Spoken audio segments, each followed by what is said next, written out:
Psychology facts about women, the hidden truth about female nipples. Few aspects of human anatomy generate as much curiosity, misconception, and social tension as the female nipple.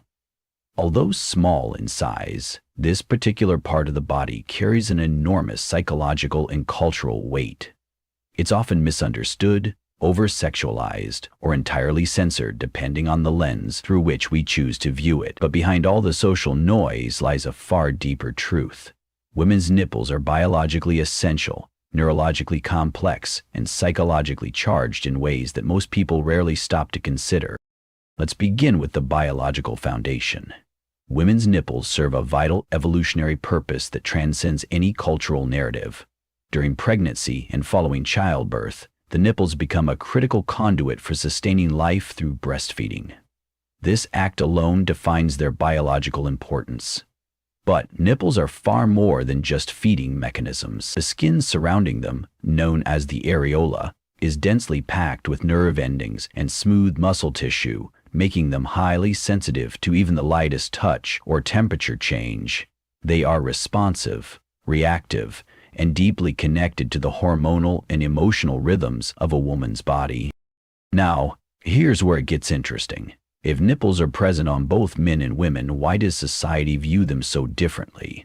This brings us to a concept in psychology known as sexual dimorphism in perception. The idea that the same trait is interpreted in radically different ways depending on the gender of the person it's attached to.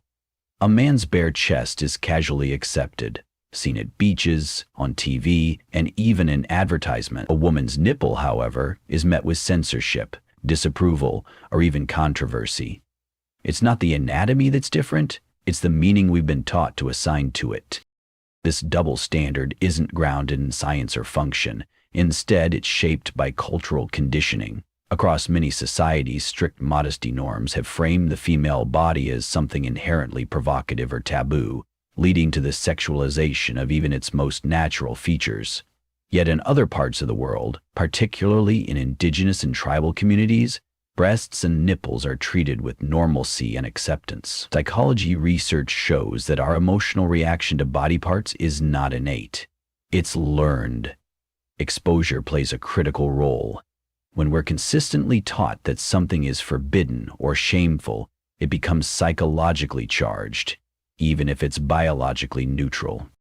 Consider this. In societies where women's breasts are openly accepted as a part of the body, used for feeding, comfort, and everyday visibility, there's significantly less public discomfort surrounding them.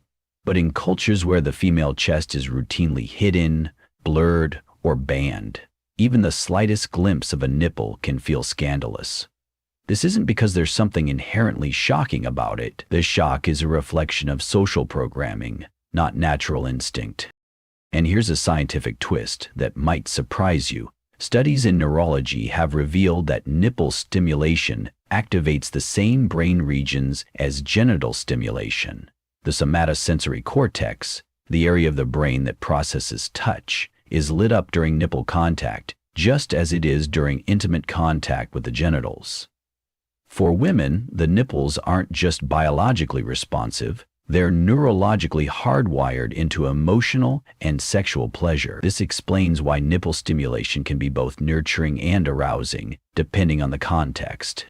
This dual role makes the female nipple incredibly unique. It serves not only a functional maternal role but also contributes to emotional bonding and pleasure. That's not contradiction, that's complexity.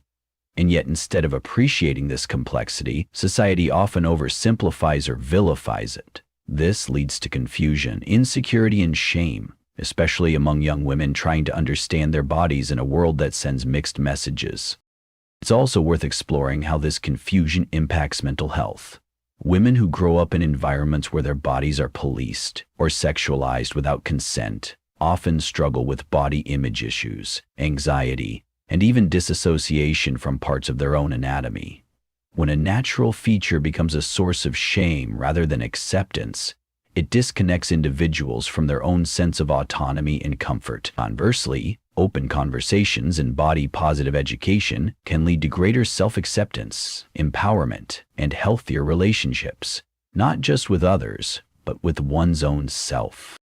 What's truly remarkable is how society manages to sensationalize something that's not only biologically natural, but essential.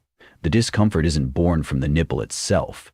It comes from the silence, the censorship, and the misunderstanding surrounding it. And the only way to change that narrative is through awareness and education.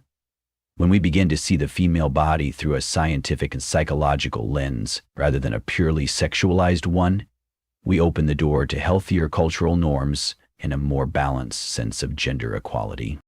Let's not forget that, even within female experiences, nipple sensitivity and emotional response vary greatly. Some women report intense stimulation and pleasure from nipple contact, while others experience mild or no arousal.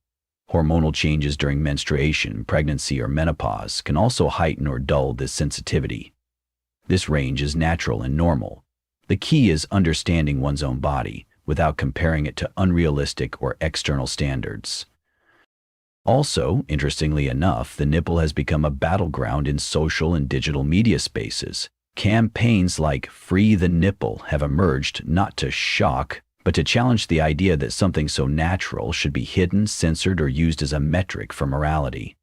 These movements aim to deconstruct long-standing taboos and help redefine how society interprets female anatomy. The real issue isn't whether nipples should be shown or not.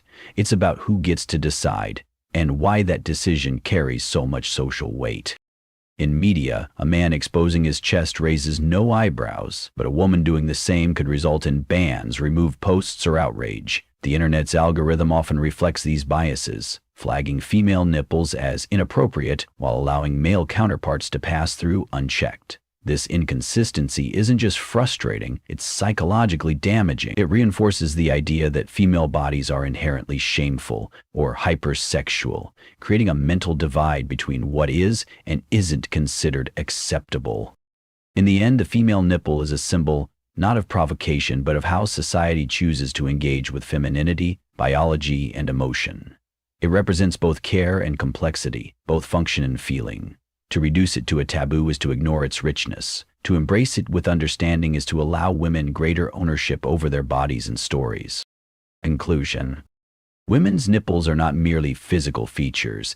They are symbols of nourishment, emotional intimacy, and misunderstood power. Their importance lies not in how they look, but in how we choose to understand them. They are neurologically significant, culturally distorted, and psychologically essential. The real shock isn't their existence, it's our collective failure to understand and embrace them fully. When we replace shame with science, censorship with conversation, and stigma with awareness, we don't just change how we view the female body, we transform how society honors it.